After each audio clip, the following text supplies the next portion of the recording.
The following is a selected video from masterthecontent.com, where you will find an extensive video library of lectures for a variety of standardized admission tests. We offer over 600 hours of detailed video lectures for a multitude of standardized tests. Use our interactive in-lecture table of contents to find specific topics of interest. Work through numerous in-lecture examples to help you internalize concepts. To learn more, visit masterthecontent.com. Your career, our passion. There we go. Okay. Weak bases, right? What they do is they accept the proton, right, from a water molecule, giving us a conjugate acid and a hydroxide anion, as we see here. Furthermore, if you want to find the strength of that base, one way of testing that is through the equilibrium equation, right?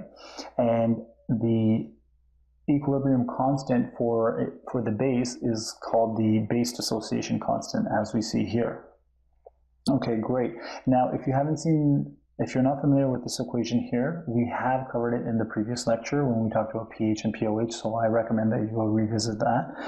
But just as base strength increases, your hydroxide ion concentration increases. And in the same manner, when your base strength increases, so does your base dissociation constant, as we just talked about, right?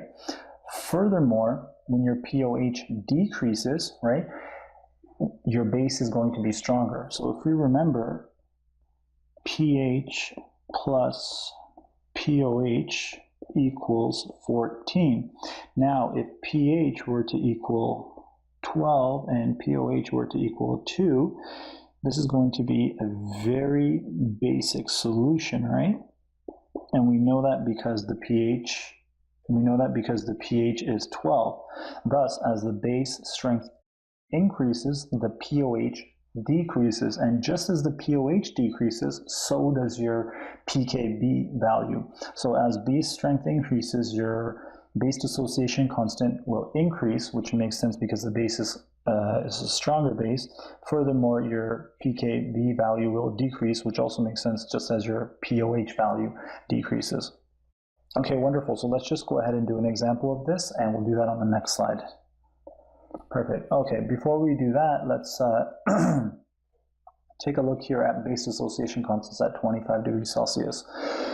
So here is an example of a few base dissociation constants for you guys to just take a look at: the base, the molecular formula, and the base dissociation constant. And we'll be taking a look, we'll be using a few of them throughout the acid and base lectures, so we put a slide together for you guys.